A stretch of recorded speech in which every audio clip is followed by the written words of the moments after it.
ঈশ্বরকে ধন্যবাদ। ঈশ্বর এই সুন্দর সময় দিয়েছে। আজ কিছু গুরুত্বপূর্ণ কথা বলবো। আজ আমরা দেখতে পাচ্ছি আমাদের সমাজে কি হচ্ছে। জায়গায় জায়গায় যুদ্ধ, একটার পর একটা ভূমিকম্প, সব বাইবেলে ভবিষ্যৎবাণী করে বলা আছে যেসব হবে। কারণ প্রভু ঈশ্বরের আগমন খুবই সন্নিকট। তিনি আসবেন, আমাদেরকে নিতে আসবেন। তার আগে আরেকটি জিনিস হবে। এখন তো দেশে অনেক অশান্তি চলছে, যুদ্ধ, অশান্তি, কিন্তু এমন একজন আসবে, সে হবে শয়তান।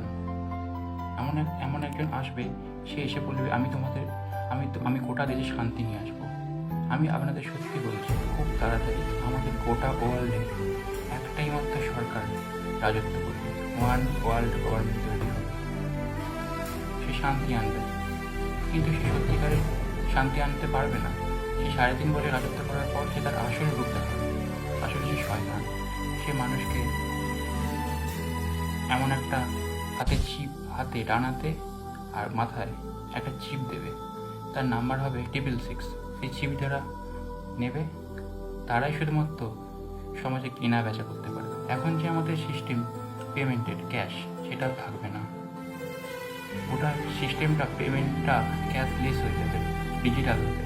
একটা চিপের মাধ্যমে, একটা বারকোডের মাধ্যমে সব কিছু পেমেন্ট সিস্টেম করা হবে।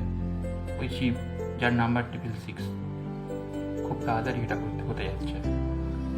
আর যে সেই চিপটা একবার লাগিয়ে নেবে, সে আর কোনো মতে তার পরিত্রাণ পসিবল না। সে শয়তানের হয়ে গেল। তাকে সারাটা জীবন, অনন্তকাল, মৃত্যুর পরও নরকের আগুনে তাকে জ্বলতে হবে। আমাদেরকে চিপ থেকে মারতে হবে। ঈশ্বর খুব তাড়াতাড়ি আসছেন আমাদের নিতে।